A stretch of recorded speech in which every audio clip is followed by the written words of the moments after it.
2017 has been a great year for the Guide to Surviving the Internet. We've gone through 6 layers of diapers, we strangled that pesky Clyde cache, and we warmed it up to a 10. So what better way to close out 2017 than by highlighting the mastermind behind Dear Fat People? I truly believe that this lovely and fantastic woman needs no introduction. Before Nicole Arbour became YouTube famous, she had a multi-hyphenate career as an actress, comedian, and cheerleader. Not only was she an official cheerleader for the Toronto Raptors, but she appeared in several TV shows and movies such as The Rocker, Silent But Deadly, How We Do It, and my personal favorite, Video on Trial. She created her YouTube channel on November 9th, 2006, and started out by uploading videos of her stand-up bits, which evolved into reading creepy fan mail, which evolved into Slutty Claws, which finally evolved into the Dear Blank series. Some saw it as brilliantly witty, unapologetic, and progressive, while others saw it as unnecessarily mean and insensitive. And the video that really stirred up the controversy was Dear Fat People, and it took both YouTube and the world by storm. On September 3rd, 2015, Arbour uploaded Dear Fat People, in which she highlights her issues and grievances with fat people, and it was not well received. The video received tons of backlash, with many critics accusing Nicole of encouraging fat shaming, while others took her to task for her condescending attitude and her insensitive and mean comments. This video became so widespread that even mainstream celebrities jumped in to give their 2 cents. Ashley Graham labeled her comments as downright disgusting. She is a funny girl, but the subject matter is disgusting. I feel like women already have so much that they have to go through in their day-to-day, so why are you going to sit there and tell us you're fat or tell us that we are big bone? I am not an advocate for bulimia, anorexia, or obesity, but I am an advocate for women and empowering women and making sure that women around me feel comfortable and confident. That is not something she is about. I really did not like the video at all, but you know what it's doing? It's giving the curvy girls more publicity. It's saying, hey curvy girls, you actually are sexy. The video and her channel were temporarily taken down by YouTube over alleged terms of service violations. They were both quickly restored once YouTube realized their mistake. A few days later, director Pat Mills fired her from his upcoming movie Don't Talk to Irene. I'm making a dance movie, so obviously we needed a choreographer. We went with a woman who not only did traditional dance choreography, but was a cheerleader as well. She was fun and nice, and had a lot of energy. She seemed like a perfect fit for the project. I shared the script with her, she said she dug it, and was excited to come on board. And then a crazy thing happened on Saturday. I saw something on the internet that made me never want to see her again. I'm gay and was bullied a lot as a kid. I'm no stranger to ridicule and loneliness. Her video is an unfunny and cruel fat shaming video that guises itself about being about health. It's fat-phobic and awful. I was so upset I was shaking. Bullies like Nicole Arbour are the reason I am making this movie. I'm tired of body shaming. It's everywhere.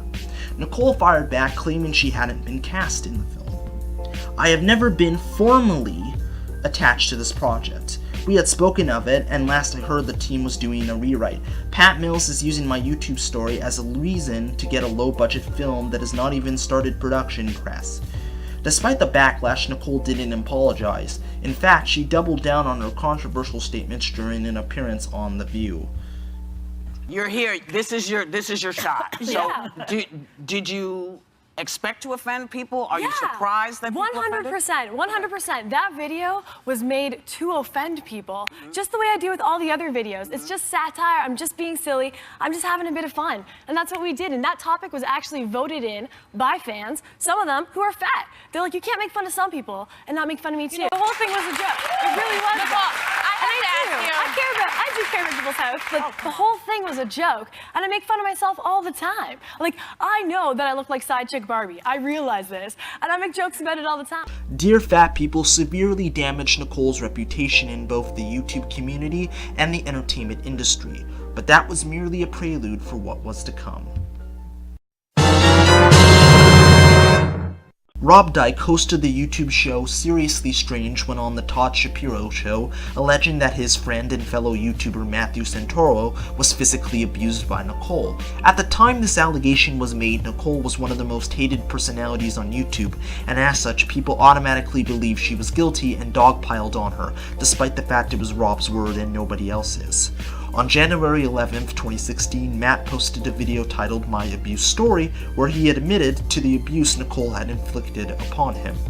It all started at a Canon event in Toronto where Matt had a conversation with a business partner who just so happened to be a woman. Nicole got jealous and thought Matt was cheating on her. They had a huge fight. Matt tried to leave, but Nicole wouldn't let him, which resulted in Matt getting punched in the face. He once again tried to leave, but Nicole threatened to commit suicide and blame it on Matt. The police were called, but Matt didn't press charges because he was afraid it would severely damage her career. They broke up shortly after that. Nicole denied the allegations and accused Matt of using her for views and not respecting her personal life. She also claimed he was a creepy stalker that was all over her and had deliberately moved across the street from her in an attempt to get back together. She replied in the comment section of her now deleted response video. Heard the little bitch I dumped months ago was still trying to use me to get attention on his vlog channel. Ew. As for her claims that she didn't abuse Matt, that isn't entirely true. The best part about the last few months in my life has 100% been dating Matthew Santoro. It sounds cheesy, but we fell in love instantly. Like, instantly. And he texted our manager and said that I'm the girl he's going to marry, and I had texted my friends the exact same thing about him, and I meant it. And if you saw his vlog today, you would see that we broke up, and I'm making this video not to explain it, but to say that I think we made a mistake.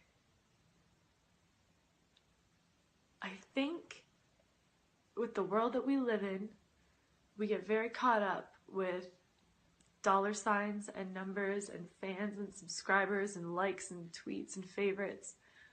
And we get so caught up in it, and it is all wonderful. Like, it's amazing to have fans and subscribers, and it makes you feel really good. It really does. But when you find that person that just makes you know that life's about more, that you can just like connect with instantly, I don't think you're supposed to let go of that for work. I think we made a mistake. And I think, Matt, if you're watching this, and I know you're going to, because I'm going to send it to you, I'm sorry, and I made a big mistake, and I think that we've made a mistake here. In this now deleted video, Nicole broke down in tears and admitted she had made a mistake, referring to the altercation with Matt. The video was taken down shortly after it was uploaded, and any attempts to mirror it were taken down by her network, Broadband TV, including mine. This was an effort to protect her already tainted career from becoming even more tainted. But all it really did was reinforce Nicole's reputation as one of the most hated personalities on YouTube. Would her career be totally kosher if she hadn't been hit with the double whammy of Dear Fat People and the Matthew Santoro abuse allegations? Maybe, maybe not. Who's to say? But I do know this. When you screw up as spectacularly as Nicole did on the internet, it's not something you can easily come back from. Reputation is everything on YouTube, and that was Nicole's downfall. I find the story of Nicole Arbour to be a really fascinating tale.